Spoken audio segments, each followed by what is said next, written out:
ethical considerations, so sinasabi ni Hilbay. O, di ba? Bali ba nung nakaraang eleksyon, di ba kumandidato ito? Aksyon Demokratiko rin ang partido nito. Oh, I write to announce, sumulat daw siya para ipahayag ang kanyang resignation, pagbibitiw mula sa Aksyon Demokratiko at ang kanyang endorsement sa pagtakbo naman ni Vice President Robredo. Ini-endorso niya ngayon si VP Robredo, di ba? Oh. I'm leaving Action not to join another party. Hindi raw siya para sumali lang sa partidong ibang partido, but out of ethical consideration. Dahil sa ethical considerations, inuulit natin. Because I intend, dahil lang aking layunin, as an ordinary citizen bilang isang karaniwang mamamayan, to public support her. Tinutukoy niya si Vice President Robredo.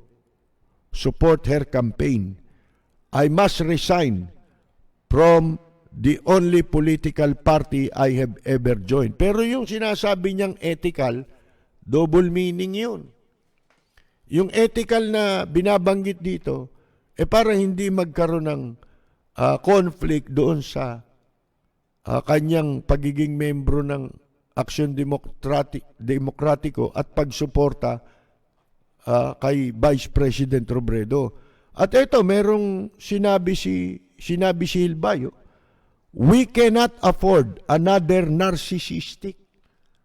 Hindi raw niya maaatim na magkaroon ng isa pang panibagong narcissistic. Ang ibig sabihin nun yung mayabang, di ba? Yung self-centered. Yung siya lang ang tama, ha? Gaslighting troll for a president. Kandidato lang ng troll ito, mga kaibigan.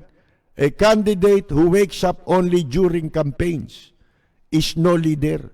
Yung gumigising lang anya pag may kampanya, hindi leader yan. And we cannot have another absentee president. Yung wala sa hindi mo matagpuan, di ba? Laging tulog, ha? Baka ito'y nakakulambo, ha? We need a president who will show up, level with the people. Sabi ko nga sa inyo, wala ka naman pwedeng ipantapat dyan, eh. Huwag nyo intindihin yung mga troll-troll na yan. Sabi ko nga sa inyo, simple lang yan, eh. Delete tsaka block. Kasi pag sumagot ka dyan, kumikita sila. Gawin mo silang walang kabuluhan. Dahil totoo namang wala silang kabuluhan. Yun ang gawin mo. Ako, ginagawa ko yan, eh. Di baling, kukunti lang. Ang daming nagpapad sa akin. Ito nga, eh. Hingi ako ng paumanhin. Hindi ko kayo basta maiad kung hindi ko kayo kakilala, eh. Dahil lalo tayong dapat mag-ingat ngayon. Sapagkat, hindi mo alam, maraming nagpapanggap, eh. Hindi ba? Nagpapanggap lang sila. Kunyari, Robredo. Meron naman, totoo. Pero, hindi natin matiyak. Di ba? Wala akong paraan para matiyak yun. Hindi sapat yung meron kayong logo ni Vice President Robredo. Hindi sapat yun, eh. Mabuti na yung mag-ingat. Total, eh, mapapanood naman ninyo programa natin, eh. Di ba? Kahit hindi tayo magka-friends sa Facebook. Mingi ako ng paumanhin dahil ang purpose ko, malipol yung mga yan, eh. Wala naman tayong iba pang paraan ngayon, eh. Na alam, eh, na pwedeng gawin. Di ba? Kundi yun. Kasi ang sa akin, simple. Simple lang ang sentido komon, eh. Pag yan, binlock mo, dinilit mo, kung lahat tayong matitinong gumagamit ng social media, hindi natin ina-accommodate yan troll, mga kaibigan. Ano mangyayari sa kanila? Kung lahat mabablock na sila, di sila na lang. Di ba? Sino pa bibili sa kanila? Sino pa magbabayad sa kanila? Wala na. Di ba? Kasi pagka nakikita mo sila, mabubuisit ka pa. Di ba? Bakit ka magpapabuisit dyan sa mga yan? Sino ba yan? Hindi mo nga kategorya yan eh. Kasi hindi na nila alam yung pamantayan ng wastong pakikitungo na eh. Wala na sila nun eh. Hindi na nila alam yun. Pera lang. Isipin mo, bayaran mo ng 30,000 yan. Wala namang alam yan, di ba? Mambubuli lang yan.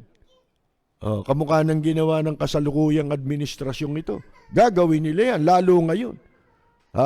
Na ang inchik ang tumutulong sa kanila. Di ba? Yung mga communication system ng inchik ang tumutulong sa kanila. Kaya, ang pinaka madaling magagawa natin, huwag entertainin yan. Huwag niyong bigyan ng panahon. Sayang lang panahon niyo dyan. Sila kumikita. Lalo na yung iba na nakikiayon dun sa mga pinagsasabi nila na halimbawa hindi naman troll, gago yun. Bakit? Yung ginagaya niya kumikita siya, hindi. Di ba tanga? Ano tawag mo ron?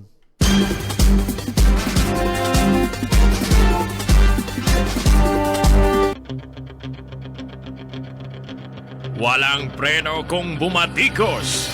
Malalim at makatwirang komentaryo. Mag-ingat ang mga politikong gumagawa ng kalokohan at baka kayo ay tamaan ng Rapid Fire! Alam nyo, merong mga sorti si Vice President Leni, hindi si Vice, kundi yung mga supporters na nag-o-organize ng mga, ano ba tawag mo ron? Yung mga sasakyan convoy, ano tawag mo ron? Motorcade, nagmo-motorcade. Alam nyo, may balita ako, namimigay sila ng t-shirt na ipinagawa nila. Ako, yun din ang bala kong gawin, magpagawa ng mga t-shirt. Nagbibigay sila. Alam nyo, marami silang nadadaanan. Bibigyan nila ng t-shirt. Pagkatapos nilang bigyan ng t-shirt, binibigyan sila ng pera. Para saan? Ang sabi raw, para sa ano ito? Bumili ka pa ng t-shirt, at ipamigay mo sa iba. Sipin ninyo yan, gumagastos ang mga mamamayan at pati tarpaulin. Ito, pambili ng tarpaulin o kaya magpapagawa sila ng tarpaulin nila. Kayang-kaya nating ipanalo nating mamamayan. Kung gagawin ninyo yan, huwag niyong pakialaman yung troll, bayaan nyo sila, i-delete, i-block nyo. Para makita ng Facebook na puro walang hiya na yan. Di ba? Isang grupo. Mga kaibigan. Wala nang kikitain sila. Kumita man sila, tanga na yung nagbibigay sa kanila. Mga kaibigan. Yun ang gawin ninyo. Iba ang dating ngayon nitong si Vice President Leni Robredo. Maging sa abroad, sabi nga sa inyo, kanya-kanyang organize yung mga kababayan natin doon. Kasi pwede silang bumoto ron Di ba? Nakakaboto sila ron mauna pa nga silang bumoto ron pagka nagsimula na Pwede na silang magbotohan. Di ba? Kinukumbinsi nila yung mga kapwa nila Pilipino sa kanilang lugar. Totoo, itong programa natin, marami na tayong nakumbinsi dito sa program natin. Sa feedback ng ating mga listener, sinasabi nila sa akin, dati kaaway ko yung tatay ko. Ngayon, kapapakinig ko sa inyo, nakumbinsi ko makinig. Nung mapakinggan kayo, Robredo na ho sila. Ganyan kaaga ang desisyon. Wala na kayong pwedeng baguhin sapagkat labas naman ang barahan nila Di ba? Nakalitaw na kung sino sila yun yung sinasabi natin Magsisitakbo kayo. Ano ipapangako nyo na naman ngayon? Sinabi nyo na yan noong nakaraan Di ba? At gaano katagal na kayo? Kung magagawa nyo yan, nagawa nyo na. Ano papangako ni Bongbong na dapat nagawa na niya? Naging senador siya, naging congressman siya, naging governor siya. Di ba? Ano ginawa mo? Di ba, mga kaibigan? Ba't wala kami nakita? Oh.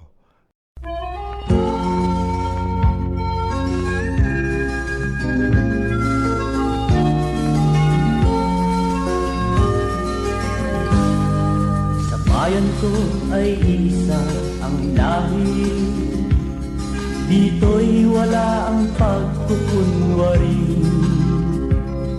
Hindi padagaig, sadyang kilala sa daigdig, may pagkakaisa sa bawat nais.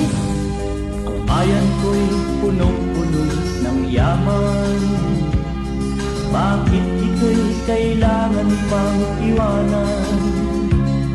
Hindi nga ba't anong sarap mabuhay ng buong ganap? Sa bayan mo, sumabit man yaong wakas. Dito sa bayan ko, lahat kami pantay-pantay. Walang nang aapit, ang pag-ibig ay tunay. Dito sa bayan ko, dito'y makikilala mo ang isang kaibigang nagmamahal sa'yo.